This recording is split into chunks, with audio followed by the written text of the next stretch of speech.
Au début, effectivement, j'étais pas du tout passionné par le marketing. C'est quelque chose qui m'attirait pas parce que je pensais qu'il fallait vendre, je pensais que c'était des choses un peu où on arnaque un peu les gens. Et ensuite, il m'a présenté Digital Rebrand. Et du coup, là, ça a enlevé plein d'idées préconçues et ça m'a énormément aidé. Bienvenue pour cette nouvelle vidéo. Aujourd'hui, on a le témoignage retour d'expérience d'Antoine qui a donc commencé à 17 ans. On avait, pour l'information, c'est la deuxième fois qu'on fait le tournage de cette vidéo, qui a commencé donc à 17 son parcours dans le monde du salariat et qui a ensuite transité vers l'entrepreneuriat. Antoine, pour les gens qui ne te connaissent pas, est-ce que tu peux nous raconter rapidement ton histoire, d'où tu viens, qu'est-ce que tu as fait pour commencer et où est-ce que tu en es aujourd'hui? Oui, bien sûr. Moi, c'est Antoine, j'ai 21 ans. Je suis d'originaire de Caen. J'ai commencé, on va dire, j'ai un parcours assez atypique parce que j'ai arrêté l'école à 15 ans jusqu'en seconde. J'ai fait 2 mois, 3 mois. Et en fait, ça me correspondait pas. Le système scolaire me correspondait absolument pas. Donc, j'ai arrêté. Mes parents m'ont fait arrêter l'école à 15 ans. Et jusqu'à 16 ans, on doit être scolarisé en France. Donc, en fait, pendant les 15 à 16 ans, j'ai dû suivre une formation de développeur web parce que je suis passionné de développement web depuis l'âge de 12-13 ans, on va dire. Et donc, j'ai suivi une formation pendant 6 mois qui m'a permis d'avoir un diplôme RNCP. Et en fait, ce diplôme-là, il m'a permis à 17 ans après, sortie d'école, déjà, première chose, faire partir, on va dire, j'ai monté une première boîte à 16 ans. En fait, quand je suis sorti de cette école, en fait, pendant 6 mois, j'ai rencontré des personnes, des amis à moi, et on était deux personnes. C'était quelqu'un qui avait 48 ans à l'époque, et on avait monté une petite entreprise qui s'appelait Holidev. Okay. Et donc, c'était une agence web. Alors, on n'avait absolument pas de compétences. Alors, moi, je n'avais pas de compétences là-dedans. J'avais des compétences web, mais absolument pas dans les agences, etc. L'agence, ça a duré 2 mois. Voilà. Oh, c'est un bon début. Elle a duré 2 mois. On a fait peut-être 1200 € de chiffre d'affaires, quelque chose comme ça. C'est honorable. Et ouais, mais après, on s'est séparés. Okay. Voilà, pour des conflits, des choses comme ça. Et forcément, après, j'avais pas forcément cette, on va dire, cette armure pour me dire j'avance seul au début. Et donc j'ai commencé à faire du CDI à l'âge de 17 ans. D'accord, t'as vu le monde du salariat les 35 heures à 17 ans. Ouais, c'est ça, exactement. J'ai commencé à faire mes faits sur toi. Au début j'étais hyper content parce que je me dis je vais gagner un petit salaire. J'étais chez mes parents, j'ai gagné 1400 € net à l'époque. C'était des jeunes, c'était 3 dans leur boîte et ils m'ont fait confiance. Okay. Et donc à 17 ans j'ai travaillé pendant 1 an et demi à peu près là-bas en tant que développeur web, donc je faisais des sites sur internet, WordPress, PrestaShop, des choses comme ça. Et après, j'ai voulu voir autre chose, c'est-à-dire que je suis parti de Caen parce que j'ai dû aller sur Paris pour des raisons professionnelles, etc. Et donc fin 17 ans, on va dire plutôt 18 ans, je suis allé sur Paris entre 18 et 19 ans pour lancer mon entreprise et devenir un peu freelance, c'est-à-dire avoir des petites missions à droite à gauche de développeur. Et ça a super bien marché. Parce que j'ai rencontré beaucoup de gens, beaucoup de réseaux sur Paris, parce que je faisais du networking, des choses comme ça.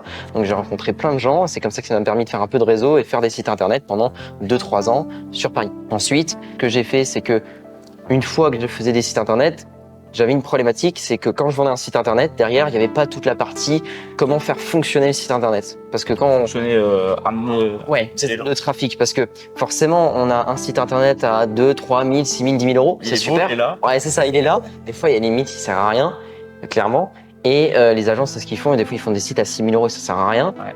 Et en fait, il n'y a pas de trafic. Et en fait, j'ai essayé de comprendre pourquoi il n'y avait pas de trafic. Et ce que j'ai fait, la première chose, c'était le SEO. Donc, je me suis intéressé, j'ai eu un mentor en SEO, etc. C'est ce que j'ai fait un petit peu. Je l'ai fait rapidement. Et également, après, du coup, j'ai vu la formation grâce à Nico de Digital Rebrand. Donc, celle pour faire Media Buyer, faire du Facebook Ads. Au début, effectivement, j'étais pas du tout passionné par le marketing. C'est quelque chose qui m'attirait pas parce que je pensais qu'il fallait vendre. Je pensais que c'était des choses un peu où on arnaque un peu les gens. Je savais pas trop. Moi, je pensais vraiment que c'était ça. Et en fait, toutes ces idées préconçues, on me les a enlevées parce que j'ai travaillé avec Nico. D'ailleurs, pour la petite histoire, pourquoi j'ai rencontré Nico, c'était parce qu'on avait un site internet à faire ensemble en commun et on a bossé ensemble dessus. Et ensuite, il m'a présenté Digital Rebrand. Et du coup, là, ça a enlevé plein d'idées préconçues et ça m'a énormément aidé. Parce que forcément, moi, je faisais du site internet et Digital Rebrand m'a amené cette capacité à faire du marketing, à comprendre le marketing, comment comprendre, à faire une étude, on va dire, de marché, faire l'étude de la concurrence, faire le personnel, ce qui est vraiment le plus important, créer une offre aussi, pour après la mettre sur le réseau. Et en fait, c'est une capacité, une offre que j'ai pu mettre dans mon agence maintenant, grâce à Digital Rebrand. Donc là, toi, tu as pu donc étayer le panel d'offres que ton agence a. Oui. Grâce à ça, est-ce que tu trouves que maintenant, avec l'offre de marketing qui est complémentaire, ça colosse plus de clients, enfin il y a plus de clients Ouais. qui sont motivés à rejoindre. Oui, forcément, parce que j'ai deux types de clients. J'ai les clients qui font que du media buying, ceux qui ont qui ont déjà un site internet, ceux qui ont besoin de juste avoir un peu de visibilité. Et j'ai aussi toujours des clients qui veulent qu'un site, et puis les deux. C'est ça la force, en fait, c'est je fais le site internet et des fois les deux. Mais maintenant, en fait, la force que ça m'a amené, c'est surtout que je conseille au mieux les gens. Des fois, il y a des gens, ils ont peut-être dans leur boîte, ils commencent, ils ont 4-5 000 euros de budget, ce qui est très peu pour lancer une boîte. Et c'est ce que je leur dis, surtout ne faites pas de site internet, quoi. C'est surtout ça. Ce niveau de recul pour pouvoir conseiller les gens maintenant. Ouais, à l'époque, en fait, mon boulot, c'était de vendre du site internet. Ouais. C'est-à-dire, je vendais du site. Mais pas vendre la meilleure solution aux gens. Ben non, Ah. mais c'est ça. Et en fait, c'est ce qui m'a un peu dégoûté d'un point de vue éthique dans les agences, c'est ce que je voyais. Je voyais des sites entre 6 et 10 000 euros qui se vendaient. Et en fait, d'un point de vue éthique, je le savais que ça allait jamais performer et le site allait jamais marcher. Et je me dis, mais on fait ça et à quoi ça mène en fait? Le mec, il perd juste 6 000 euros ou 10 000 euros. Et en fait, ça m'a amené ce recul en disant maintenant aux gens, fais pas de site internet. Soit tu as juste besoin de ce qu'on appelle une page de vente, une landing page, une page tout simplement seule, ou soit directement faire du formulaire, ce qu'on appelle sur Facebook. Il y a d'autres stratégies, mais arrêtons juste de faire un site pour un site. Ouais. Maintenant, je fais des sites pour des groupes. Voilà, je travaille pour des groupes, des choses comme ça. Eux, ils en ont besoin parce qu'ils font du B2B à l'international, des choses comme ça. C'est différent. Mais pour des gens qui sont, par exemple, paysagistes, qui sont voilà dans des secteurs d'activité différents, s'ils ont un budget de 4-5 000, il faut pas faire de site internet. Il faut qu'on se lance sur le marketing, générer du chiffre d'affaires. Après, on voit. Voilà. Pour quelqu'un qui débute, qui dit voilà, Antoine, il a un beau parcours, c'est super intéressant, mais voilà, ça prend du temps. Enfin, est-ce que tu aurais des conseils pour les gens qui partent de zéro, qui ont aucune notion là-dedans? Un Oui. top 3 des conseils à donner aux gens qui voudraient se lancer dans dire ok, je veux entreprendre. Ouais. Qu'est-ce que je fais pour commencer? Ok. Je pense que avant d'entreprendre, faut être passionné par quelque chose. Ouais. Alors, la passion, comme on en discutait tout à l'heure, c'est pas forcément être passionné par le marketing. Faut pas être né avec quelque chose. Non, bah non, parce que on va dire, j'aimais absolument pas le marketing avant. J'ai découvert le marketing pour apporter une aide supplémentaire à mes clients. C'est ça qui me passionne, c'est-à-dire aider les entreprises à augmenter leur chiffre d'affaires, comment les aider. Moi, j'adore prendre un solopreneur, un petit entrepreneur qui se dit j'ai 4 000 euros, j'ai 6 000 euros, comment je vais faire pour faire décoller ma boîte au début? Alors quand je dis faire décoller, c'est pas des milliers et des millions d'euros, mais comment faire un minimum de clients au début pour faire décoller ma boîte. Et c'est ça qui m'a permis grâce au marketing. Donc moi, c'est cette passion de me dire aider les autres grâce à mes connaissances et à mes solutions. Je pense que c'est ça qui est important. Après, le marketing, ça peut être un tremplin pour autre chose, une autre passion ou autre. Après, le deuxième conseil, je pense, c'est vraiment se faire accompagner. Ça, c'est la clé. Quand je dis accompagner, c'est pas juste acheter une formation et la suivre. Parce que ça, il y a plusieurs problématiques autour de ça. C'est déjà, on est seul. Donc, on a plein de peurs, plein de choses limitantes. On a aussi ce fameux effet, ce qu'on appelle Dunning-Kruger, quand on fait une formation, on pense savoir, on pense qu'on est le meilleur, on pense qu'on sait tout, alors qu'en fait pas du tout. Et en fait, l'accompagnement, ça vient vraiment essayer de lisser et garder un équilibre entre tout ça. On parle d'accompagnement, c'est vraiment voilà, avoir la présence des formateurs qui sont là pour pouvoir aider physiquement en live. Ah oui. C'est ça. Oui, non, c'est pas juste il y a un groupe WhatsApp et je vous réponds de temps en temps. Non, mais non, parce qu'il y en a aussi, mais ce que je veux dire, c'est vraiment l'accompagnement. Vous êtes là. Alors moi, je dis les balances, ce que j'ai bien aimé, c'est vous êtes présent mardi, vendredi, vous êtes là avec nous, on vous pose peu importe les questions, que ce soit mindset, marketing, entrepreneuriat, qu'on a un problème avec nos clients d'un point de vue marketing, vous êtes là, vous répondez, vous nous débloquez. Et c'est ça que je trouve super. Je pense que c'est ça l'accompagnement.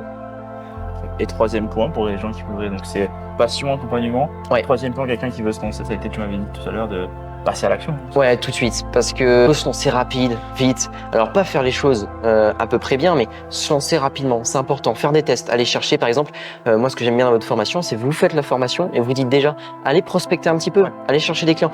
Mais vous avez raison, parce qu'en fait, souvent on pense que, surtout le français, c'est tout doit être parfait avant d'être lancé. Moi j'étais énormément comme ça. Moi un site internet, des fois je pouvais le recommencer 6 à 10 fois avant de le sortir parce que je voulais que tout soit parfait. Et en fait, on s'en fiche de ça. Parce que nous, on a une mentalité des Français où c'est toujours parfait, on lance, on attend. Le problème, c'est qu'on perd du temps, on procrastine à lancer les choses et on a de plus en plus peur. Et j'aime bien ce mindset, je sais pas si c'est les Canadiens qui vous apportent ça dans la formation, les Américains, mais c'est ce côté où on lance, on teste et après on voit. Et en fait, c'est la meilleure des choses parce que même si on a peur au début, on se lance, mais après on se dit mais c'est incroyable quoi, j'aurais dû faire ça depuis tellement de temps. Donc les gens qui sont dans l'immobilisation, l'attente de passer à l'action, le dernier conseil que tu as pour eux, qu'est-ce que ce serait Ah franchement, à passer à l'action parce que c'est ça en fait qui fait que ça stimule, qui fait que vraiment quand on dit changer de vie, mais c'est ça, c'est passer à l'action. On peut pas changer de vie en étant dans son canapé en attendant quelque chose. C'est on passe à l'action, même si on fait des erreurs, même si on se fait moquer ou enfin peu importe. Allons-y, on s'en fiche quoi. faisons des erreurs et allons-y. Parfait. Donc toi, tu as commencé à 16 ans, là tu as Ouais. 21 ans. C'est quoi un peu les perspectives du futur que tu vois pour toi et ta boîte? Bah déjà, ça serait bon, moi j'ai déjà, comment dire, on va dire délégué pas mal le côté, on va dire web, applicatif. J'en fais toujours parce que ça me passionne, mais j'aimerais davantage encore diversifier mon offre, faire un autre packaging, améliorer mes offres au niveau marketing. Je veux pas juste faire une agence pour faire une agence, parce que j'aurais pu faire une agence qui fait un peu de tout et de rien, c'est-à-dire création de site, SEO. 360. Ouais, voilà. Mais ça, en fait, ça marche pas beaucoup. Il y en a tellement en France. Et en fait, je préfère, et je suis en train de travailler, j'essaye de travailler sur des concepts, ou plutôt, je lance une agence en étant spécialisé dans quelque chose. Et c'est ça, je pense, le plus intéressant, c'est si on est spécialisé, on est meilleur. Souvent, on pense que se spécialiser, c'est une grosse faute, on va perdre des clients, etc. Mais en fait, non, pas du tout. Quand on se spécialise dans un domaine, on peut devenir le meilleur sur le marché. Et c'est là qu'on a une domaine, on va dire une pointure d'expertise. On se met en position d'expert. C'est comme ça qu'il y a plein de clients qui nous font confiance. Donc pour les gens qui souhaiteraient se faire accompagner pour soit du marketing, soit pour un autre domaine, est-ce que tu recommanderais le programme et qu'est-ce que tu recommanderais à des personnes pour pouvoir avoir des résultats? Ouais, franchement, moi je recommande le programme. J'en ai fait d'autres. Je donnerai pas les noms, ils sont bien connus sur le marché. J'en ai fait d'autres et il n'y a pas ce côté accompagnement. Franchement, vraiment votre gros plus, votre grosse force, c'est cet accompagnement. Vous êtes présent, on vous appelle sur les lives, etc. Vous êtes présent. Franchement, je vous recommande vraiment. Moi, j'aime pas ce côté un peu à l'américaine en disant une formation, ça va changer sa vie, on va faire 10 000 € par mois. Je suis pas là-dedans, j'en ai marre, moi, des mecs, des gourous qui parlent comme ça. Mais franchement, moi, j'ai vu dans la formation des gens changer leur vie. Ouais. Comme ça. Aujourd'hui, Voilà, c'est ça. Comme on est ça. au Canada et ils sont là physiquement avec nous. Bah voilà, par exemple, je prends le cas de Sam, c'est impressionnant. Voilà, mais il y a vraiment des gens qui changent leur vie. C'est vraiment la première fois que j'ai une formation où ça change vraiment des vies. C'est-à-dire pas que d'un point de vue financier, il n'y a pas que ça dans la vie, mais d'un point de vue tout, émotion, structure, mindset, etc. Franchement, ça change beaucoup de choses.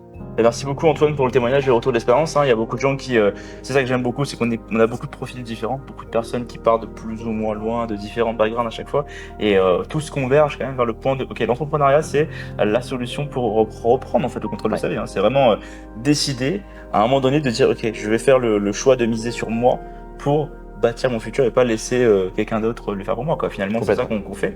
Et du coup, la convergence est vers ce domaine-là. Merci beaucoup Antoine. Merci. Et très bonne continuation pour la suite. Merci.